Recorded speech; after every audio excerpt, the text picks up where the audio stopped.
Okay, very good. ബാലവേല ചെയ്യിപ്പിക്കുവാണല്ലേ? ബാലവേലയോ? അമ്മ ഇത് ബാലവേല തന്നെ, ഇത് ബാലവേല തന്നെ. കുറച്ചിലായല്ലോ ബാലവേല ബാലവേല. ഇതാണോ ബാലവേല? ഇത് എവിടെയാ കേട്ടിരിക്കണേ?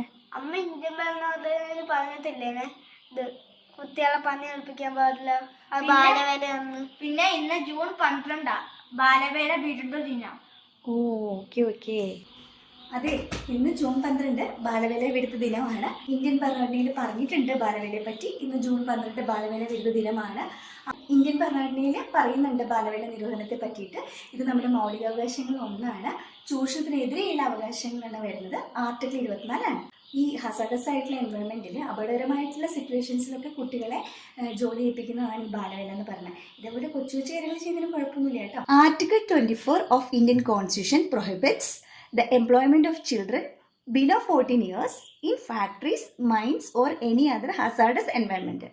അപകടകരമായിട്ടുള്ള പരിസ്ഥിതികളിൽ, ഫാക്ടറീസിൽ, മൈൻസിലൊക്കെ 14 വയസ്സിന് താഴെയുള്ള കുട്ടികളെ കൊണ്ട് ജോലി ചെയ്യിക്കുന്നതാണ് ആർട്ടിക്കിൾ 24 ബാലവേലയിൽ പറഞ്ഞിട്ടുള്ളത്. ഓക്കെ, 1986 ബാലവേല നിരോധന നിയമം നിലവിൽ വന്നത്. ഓക്കെ, ഈ ബാലവേലയ്ക്ക് എതിരായിട്ട് പ്രചരണമൊക്കെ നടത്തി കുട്ടികളുടെ വിദ്യാഭ്യാസത്തിനൊക്കെ വേണ്ടി പ്രവർത്തിച്ച ഒരു വ്യക്തിയുണ്ട്. അദ്ദേഹത്തിനെ പറ്റിയിട്ട് ഞാൻ 1-2 ഇൻഫർമേഷൻ തരാം. അത് ആരാണെന്ന് നിങ്ങൾക്ക് അറിയാമെങ്കിൽ കമൻറ്റ് ചെയ്യണം.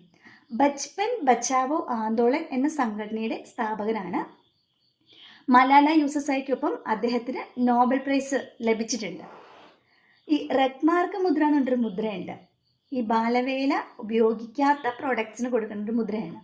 അതിൻ്റെ പേര് പിന്നീട് ഗുഡ് വീവ് എന്നാക്കിയിട്ടുണ്ട്. ഈ മുദ്രയുടെയൊക്കെ ആ ഒരു ആശയമൊക്കെ ഇദ്ദേഹത്തിൻ്റെതാണ്. അപ്പോൾ ആരാണ്